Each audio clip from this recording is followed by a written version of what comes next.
पश्चिम बंगाल की मुख्यमंत्री ममता बनर्जी ने कल प्रेस कॉन्फ्रेंस के दौरान यह कहा कि इस्तीफा देने का सवाल ही पैदा नहीं होता, क्योंकि वो चुनाव हारी नहीं है बल्कि हराई गई हैं। जैसा ही यह बयान ममता बनर्जी ने दिया, पश्चिम बंगाल से लेकर के दिल्ली के राजनीतिक गलियारों में हलचल मच गया कि आखिर ममता बनर्जी ने यह क्या कह दिया जो आज तक शायद इतिहास में कभी भी ऐसा नहीं हुआ, न ही किसी ने ऐसा ऐलान किया होगा कि कोई चुनाव हार जाए और अपने पद से यानी मुख्यमंत्री पद से इस्तीफा ही ना दे।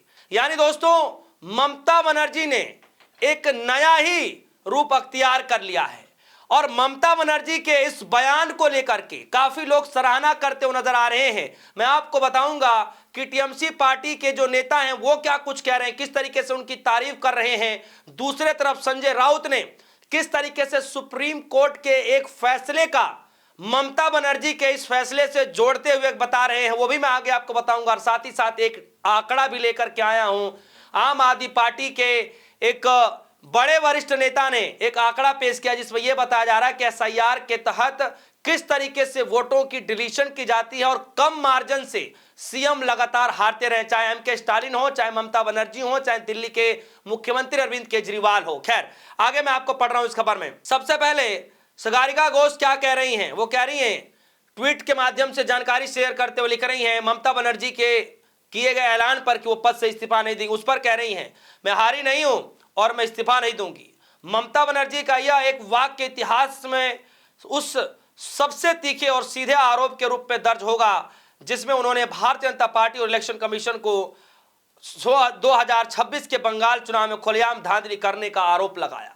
यानी ममता बनर्जी ने आरोप लगाया सन 2026 में, और इतना बड़ा आरोप लगाया, और न सिर्फ आरोप लगाया बल्कि कहा कि पद से इस्तीफा नहीं दूंगी। यानी इतिहास के पन्नों में यह दर्ज हो गया कि ममता बनर्जी ने वो कर दिखाया, वो ऐलान कर दिखाया जो शायद इतिहास में कभी किसी ने ऐलान न किया हो।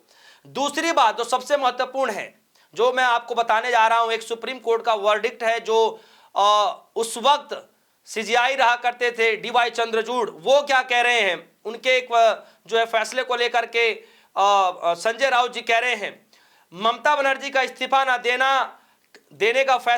देने का फैसला पूरी तरीके से उचित बताया जा रहा है।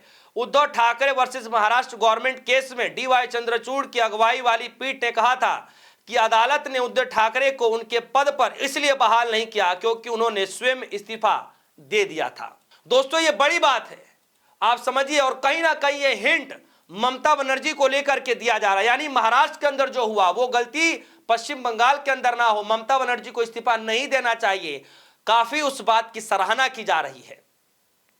अब मैं आपको एक आंकड़े पर लेकर के चलता हूं, जरा देखिए। अनुराग डांडा जी हैं और वो शेयर करते हुए लिख रहे हैं कि क्या आपका वोट सुरक्षित है? एमके स्टालिन, ममता बनर्जी, अरविंद केजरीवाल की हार के पीछे चौंकाने वाली समानता है और आंकड़े बेहद खतरनाक है। एमके स्टालिन कोलाथुर में 1.02 लाख वोट काटे गए, हार का अंतर महज 8,795। ममता बनर्जी भवानीपुर में 51,000 वोट काटे गए, हार का अंतर महज 15,105। अरविंद केजरीवाल नई दिल्ली में 42,000 वोट काटे, हार का अंतर सिर्फ 4,089। इलेक्शन कमीशन अब निष्पक्ष संस्था नहीं बल्कि बीजेपी का चुनाव टूल बन चुका। इस तरीके की बातें और इस तरीके के आरोप अनुराग डांडा जी लगा रहे हैं। यानी दोस्तों, ममता बनर्जी की पार्टी, उनके नेता भी आरोप लगा रहे हैं।